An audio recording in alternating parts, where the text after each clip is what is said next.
So, you clicked. Curiosity, maybe. The title? Definitely. Sleeping with the Boss. This isn't a romance, it's a slow, delicious burn of ambition, seduction, and emotional war. This story begins not with love, but with strategy, with a girl in a borrowed suit, and the plan sharp enough to draw blood.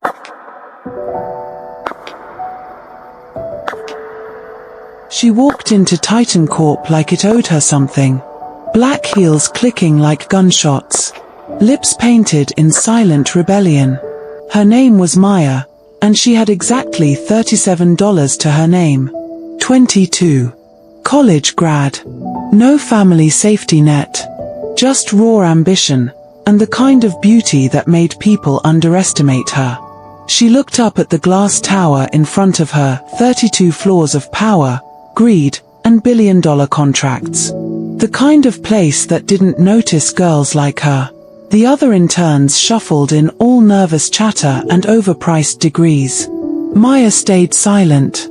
Her eyes caught the HR manager explaining office protocol, and she gave him a flirtatious smile. Just enough to remind herself, she still had power in her back pocket.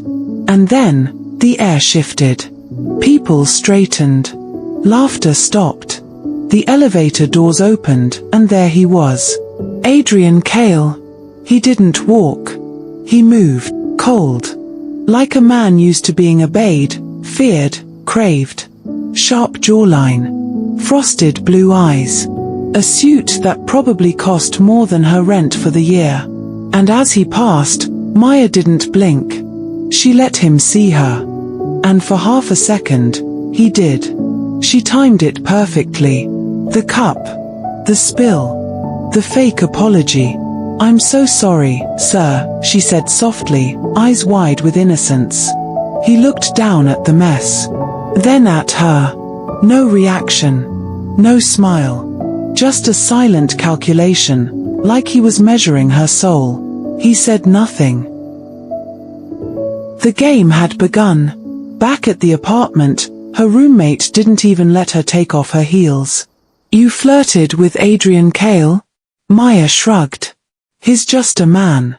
"No, he's not," her roommate whispered. "He's a shark in a silk tie. You play with him, you'll drown." Maya laughed, but inside, something twisted. Not fear. Excitement. She stayed late. Handled 3 interns' workloads. Solved a data issue that had the senior exec spinning. Word traveled fast at Titan Corp. And by morning, her name landed on Adrian Kale's desk. Shortly after, her phone buzzed. "Mr. Kale would like to see you. Now." She smiled. Victory smelled a lot like espresso and danger. She entered his office like she belonged there. "Tell me, Maya, how would you improve this merger plan?" No hello. No small talk. Just a loaded question and a ticking clock. She glanced once at the paperwork, and answered like she'd written it. He looked at her then. Really looked. Impressive. And yet, he didn't smile. Praise from him felt like a warning. After hours. The building half asleep. She stepped into the elevator and found him already inside. No one spoke. The hum of the city below was the only sound. She inhaled slowly, the air heavy with his cologne. He turned toward her. Their bodies close.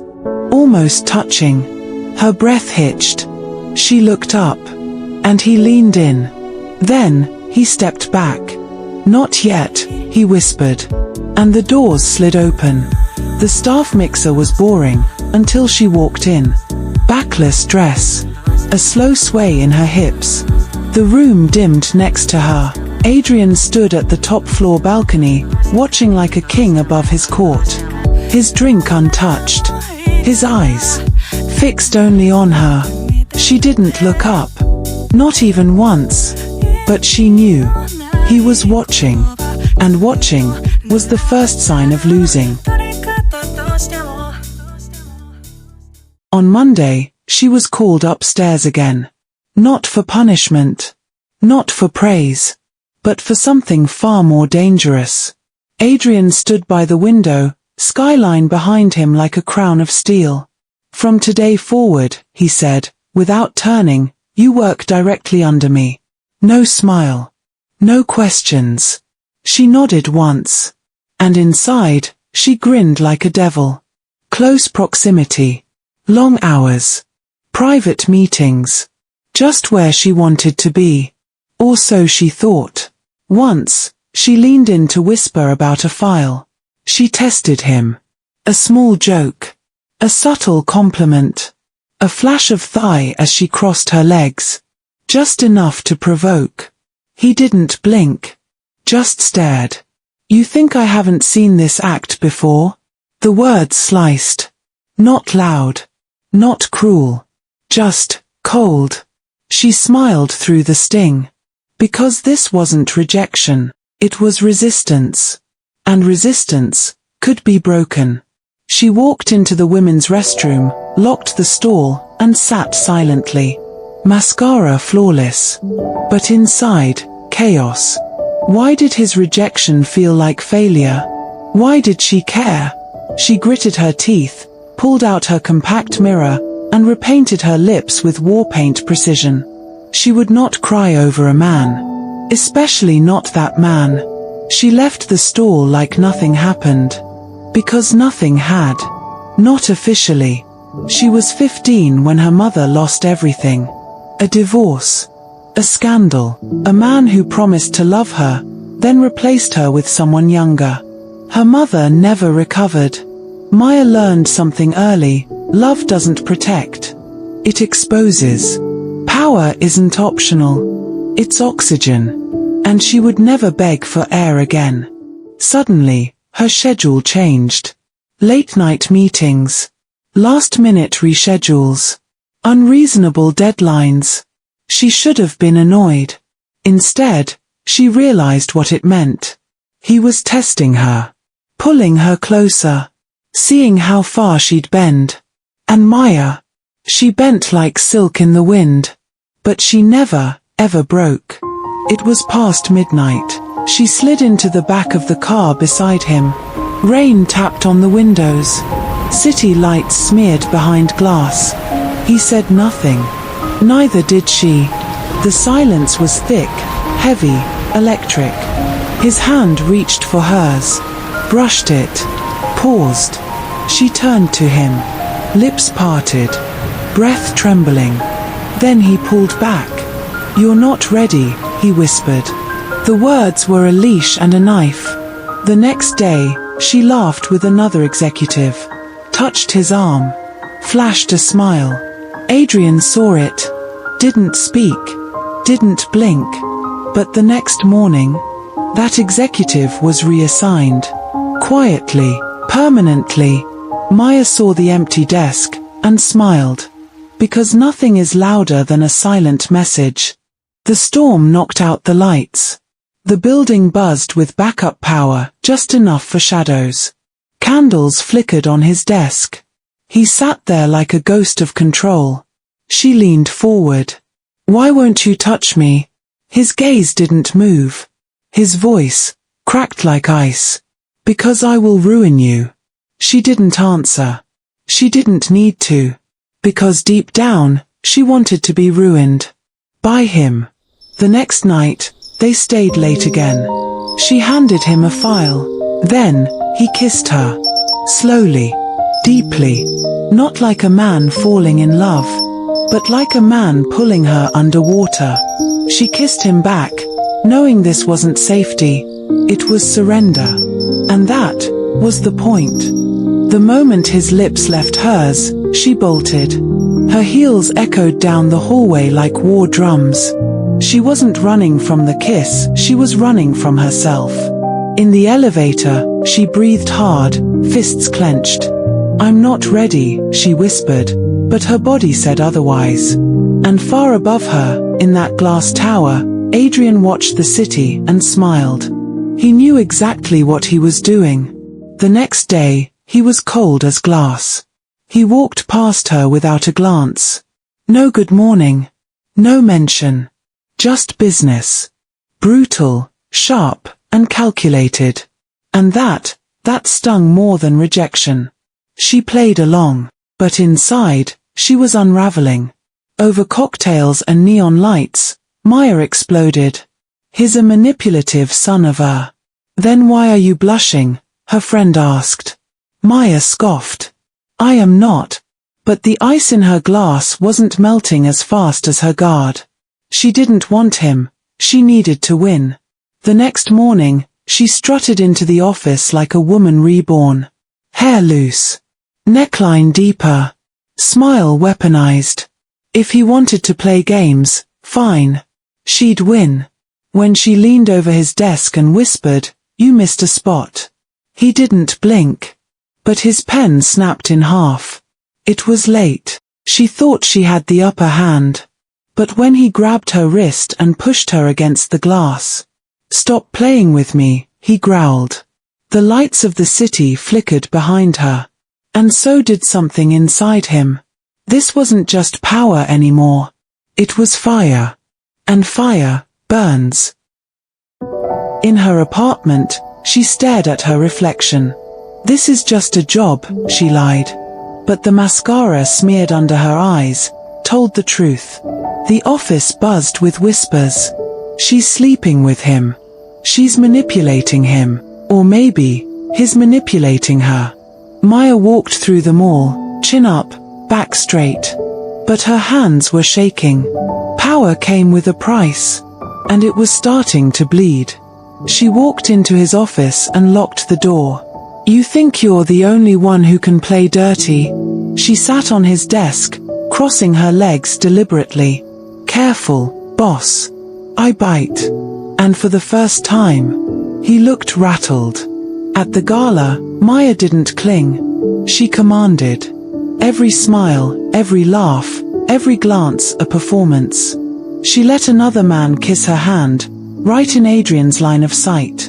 And when their eyes met across the room, her smirk said, "Your move." They got stuck. Of course they did. Scared of small spaces? He didn't answer. Because in this space, she was the one in control. And that scared him more than the walls closing in. The elevator hummed softly as time froze between them. You always this quiet in tight spaces, she teased, lips curled. He didn't answer, just stared. And when the lights flickered, so did his control. A breath. A step forward. But then, the elevator dinged. The doors opened. And the moment evaporated. Later that night, her phone buzzed. One message. From him. You were right. I was cruel. I'm sorry. She blinked. Apology wasn't in his vocabulary. She read it again. And again. And then, without knowing why, she smiled. The next morning, they passed in the hallway. No words. Just a glance. His eyes lingered an extra second, hers half-lidded with mystery. Two predators in tailored suits. But beneath the silence, the game burned on. In the next boardroom meeting, she spoke up. Firm. Bold. Dazzling. She questioned a director's decision, then offered a sharper one. The room stilled. And he smiled. Not mockingly. Not cold. Proud. Just for a second. After everyone left, she lingered by the window. He stood beside her, hands in pockets. I underestimated you, he murmured. She turned. So close. So close. Her breath hitched. But before their lips could meet, she pulled back. Don't fall for me, boss. And walked away, leaving his world tilted. He watched from his office window as another man touched her arm and made her laugh, unguarded, soft. He gripped the pen on his desk. It snapped. And still, he watched. Her phone rang at midnight. His number. She hesitated, then answered. Neither spoke at first. Just breath. Then his voice came low and honest. I can't stop thinking about you. And I hate it. She didn't hang up. But she didn't speak either. And yet, somehow, the silence said everything. They met under the stars, accident or fate. She wore red. He wore regret. They didn't touch. They didn't flirt. They just talked. About dreams. About loneliness. And for once, no games. Just two people, suspended between want and war. Before she left, he stopped her at the door. Maya. She turned, slowly. He looked at her like she was the last thing keeping him human. She waited. He swallowed it down. Get some rest, he said instead. And she smiled. Because that was the closest he'd ever come to love. He stood in the shadows, back to her, fists clenched at his sides. She entered slowly, dripping from the rain, her voice barely above a whisper.